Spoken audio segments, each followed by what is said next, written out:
readiness in the 1930s. These are F-4Bs, the real tigers that were the mainstay of naval aviation. The F-4B could dive bomb and it could fight with its twin 30 caliber machine gun.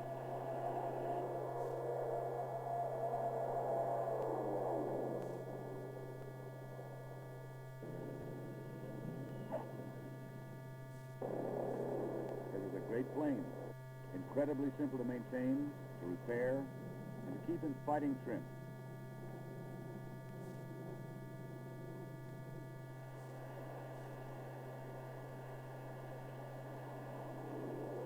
Fleet readiness today, with planes like this F-4B, is a more demanding task. Its mission is far more complex. It can fly all weather strikes, deliver a variety of ordnance, conventional as well as nuclear, use rockets against ground forces,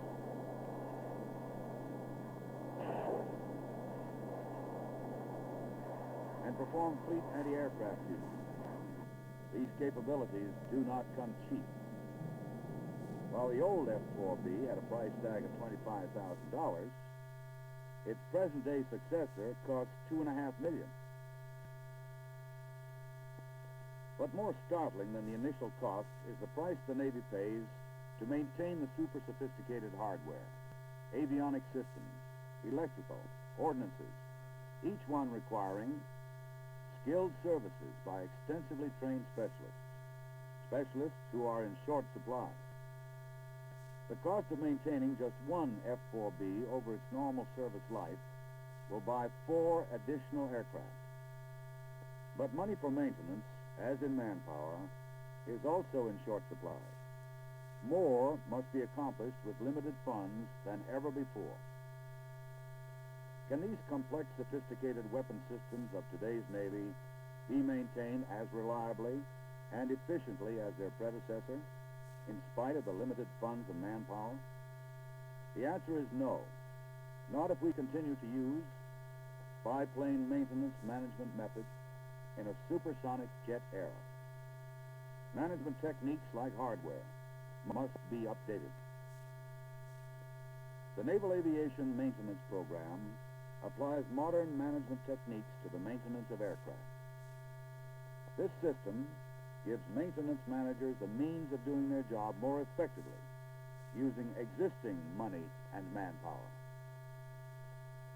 The Naval Aviation Maintenance Program embraces 2 broad areas: the planned maintenance system and the maintenance data collection system. The planned maintenance system is a series of periodic inspections. Each one comprises a sequence of checks and minor tasks designed to detect and prevent trouble. Another film in this series shows in detail how this system works. The other half of the Naval Aviation Maintenance Program is much more than its name implies. The basic principle fundamental to the data collection system is management by exception. This means simply that certain actions, events, or incidents that fall below acceptable standards are singled out for special management attention. A typical exception could be a work center that consistently fails to meet production schedules, a component or system that repeatedly fails or consumes abnormal maintenance hours, or aircraft model that often fails to maintain established readiness standards. But to identify an exception, there must be a norm. This isn't easy to establish, particularly in an area as large and complex as the maintenance of naval aircraft. The manager needs a steady flow of accurate, up-to-date information. Information on how long it should take a specific rating to do a certain job, normal service life of a component, or aircraft availability. He also must know what is going on within his own area of responsibility. How many hours a day do his men spend on direct maintenance? And what hardware are they maintaining? How much mileage is he getting out of components, parts, consumables? How long are his aircraft not operationally ready because of maintenance or supply? The maintenance data collection system makes all of this information and much more available to the manager with speed and precision. It shows him the current standards or norm for any particular category he wants to know. It isolates trouble. Enabling the manager to more rapidly assess the situation and take action, this flow of information also points up areas that exceed the standards and perhaps merit special recognition. The system does this by using an information cycle that begins and ends where the maintenance work is being done at the organizational or intermediate level. Most of the data originates with the man on the job. There are 3 general types of information required, and each is reported on a special streamlined form called a source document. The first thing the system needs to know is where each member of the workforce spends his duty hours. A simple man-hour accounting card is all that is needed to tell the story of his workday. How many hours on training? How many on standby or awaiting work? How much time is spent on military duties or in the sick bay? Every moment of his day is important. The second general class of documentation, and the most extensive, involves the maintenance actions. Every item of work, from a minor adjustment to the replacement of a major component, is reported on the appropriate source document. The third source of data involves the aircraft. How many hours were they available? How were they actually used? How many carrier landings did they make? This information is called equipment statistical data and has a source document of its own. All of this information, if it is to be useful, must be accurately recorded in a form that can be digested by high-speed computers. Each maintenance man reports the work that he has done by means of a structured code. A pocket-sized manual available to all maintenance men lists standard code groups for malfunctions, corrective actions, repairable component identification, and when the trouble was discovered. Now let's see what happens to the information. Machinist Mate Jones has just finished up a job on a turboprop. He fills out a source document, and his work center supervisor checks it for accuracy. A data services unit for the ship or station receives daily maintenance data from all sources within the command. This unit key punches the data onto standard electrical accounting machine cards. A printout of all data is made daily, or as needed, for the immediate use of the maintenance managers of the originating activity. This is called the local cycle, and it is only the beginning. The data services unit makes up a duplicate set of key-punched cards on all source documents it receives. It sends this information to a central data processing activity. Central data processing combines the data of Machinist Mate Jones with similar data flowing in from all over the Navy. This combined Navy-wide data is made available to Jones's boss, letting him know how the rest of the Navy is performing on this particular job. Or in other words, establishes a Navy-wide standard.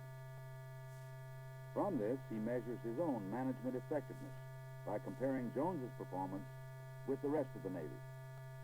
The Navy's automatic processing capability makes this data collection system possible.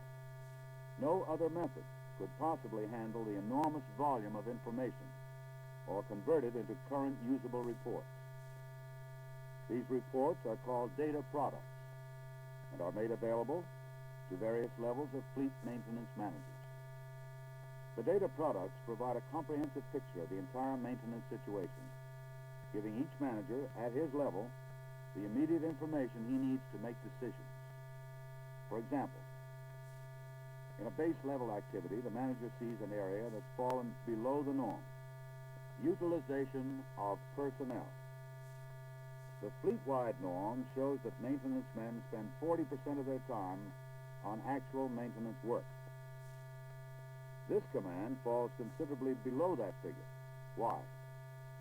The answer can be found in the same series of data products. The report shows an excessive amount of time spent waiting for transportation from barracks to flight line. The data product won't solve the problem, But it does give the manager the information he needs to do something about it. In this case, shake the dust out of the local transportation pool.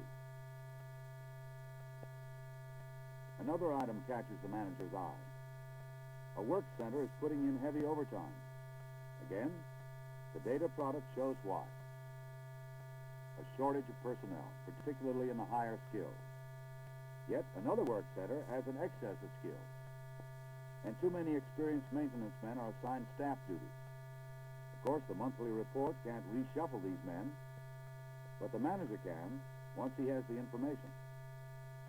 Man-hour accounting is only one factor within the data product. This work center has plenty of jobs coming in, but only a trickle coming out. Yet, sufficient personnel are assigned. A data product for material shows a consistent shortage of a certain item in the local ready supply store. Raising the safety level for this item helped increase production in the work center. Efficiency in doing a specific task on a specific piece of equipment can be measured against the standard Navy-wide norm. For example, changing a wheel is a 0.3 maintenance man-hours. The norm for changing a power plant is 3.2 maintenance man-hours. Repeated failure to meet these standards is a signal to management to identify causes. The data product to the maintenance manager is a measure of how well maintenance work is going and a guide to doing a better job. To the commanding officer, it is a comprehensive summary of his organization's readiness. For the first time, he is able to accurately assess the relationship between maintenance man-hours and flight hours. He is able to plan for contingencies, knowing with reasonable accuracy the effect increased flight scheduling will have on the maintenance workload and aircraft downtime. The same series of data products that improve the squadron's readiness through more effective maintenance management can also be used to schedule leave, liberty, compensatory time off on an equitable basis. Individuals and work centers can be singled out for their exceptional contributions or above-average achievements. And what's more important, exceptional performance can be rewarded. You have seen how the information cycle works in the data collection system. The major source of information and prime user is the local maintenance organization. However, the system offers still more benefits. High-speed data processors, digesting and summarizing information from all maintenance organizations simultaneously, is an invaluable management tool for the technical bureaus, higher command levels, and industry. Let's see how this broad statistical view affects logistics support. Shortage of an aircraft part may be a local problem, subject to local correction. But if it's widespread, it is immediately reflected in the data product circulated at higher levels. Supply response from the top can alleviate the shortage on a Navy-wide basis. Supply response doesn't end at the local stocking point. It often extends right out on the line where the work is being done. Avionics technician Miller needs a spare part. As far as Miller is concerned, his only requisition is a walkie-talkie radio request to maintenance control. Maintenance control notifies material control, and a telephone call to the main supply will send the part that Miller needs right to the spot where it's needed. Suppose Miller needs technical assistance. Through maintenance control, Miller can talk directly to his shop, getting either the information he needs, extra help, or perhaps special tools. A hydraulic pump that fails may be a local problem. But on the other hand, if the same pump in the same type aircraft is failing consistently on a fleet-wide basis, it is immediately reflected in the data products used by top management. With this statistical evidence at hand, a bureau or a command can initiate action to redesign and manufacture a replacement component of greater reliability. Another data product showing the overall picture of configuration changes informs the Bureau on the rate of technical directive compliance, or in other words, how many aircraft have installed the new pumps. Data products concerning personnel are given through statistical analysis. The shortage of certain highly trained specialists in one shop may reflect a similar problem in shops all over the Navy. A consolidated data product reveals this Navy-wide shortage to the people who can do something about it. Perhaps training programs for technicians need to be expanded, or perhaps present training techniques are unrealistic and should be modified or changed completely. Perhaps the equipment itself should be redesigned, making routine testing and maintenance a much simpler task, thus eliminating the need for highly trained specialists. The top management level also uses data products to determine standards for performing a specific maintenance task, such as isolating a faulty circuit in a complicated piece of test equipment.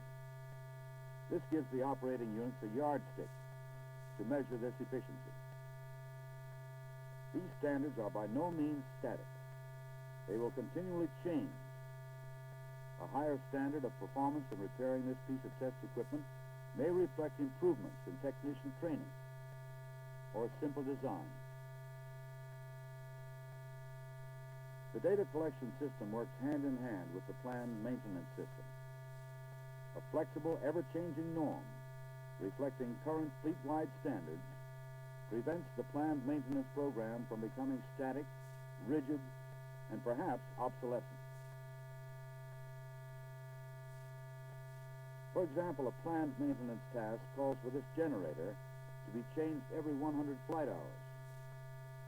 But recent data accumulated from the fleet indicates this frequency of change excessive. The result? The maintenance requirement is updated. On the other hand, this hydraulic valve, scheduled for replacement every 250 flight hours, often malfunctions far short of this figure, and this failure rate is fleet-wide. So, the schedule is modified to reflect the realistic failure rate of the valve.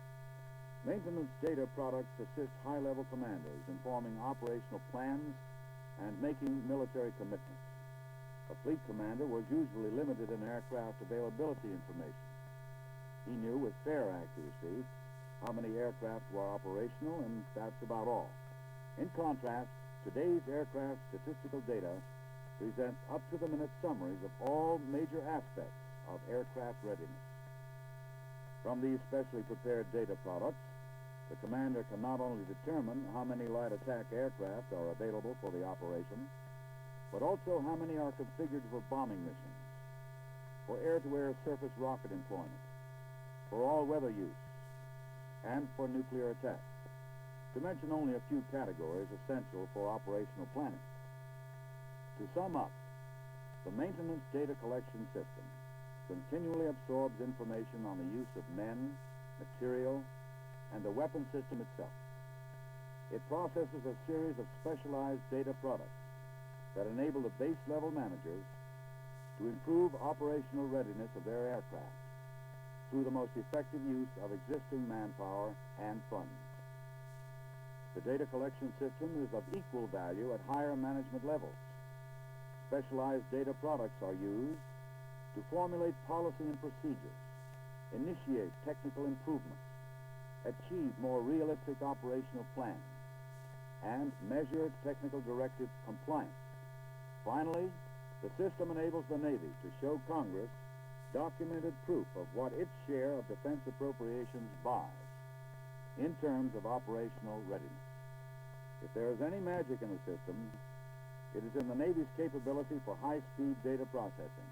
Millions of facts can be digested and extracted into useful, up-to-date information. But the system is of no value without valid data with which to start. Responsibility for accurate data lies with primary use at base level. Here, the man-hours, parts, and funds are expended. It is here that these expenditures are translated into the source documents that start the cycle of information. If this reporting is accurate and thorough, the system's full potential will be realized, and you, the user, at whatever maintenance management level you may be, will benefit.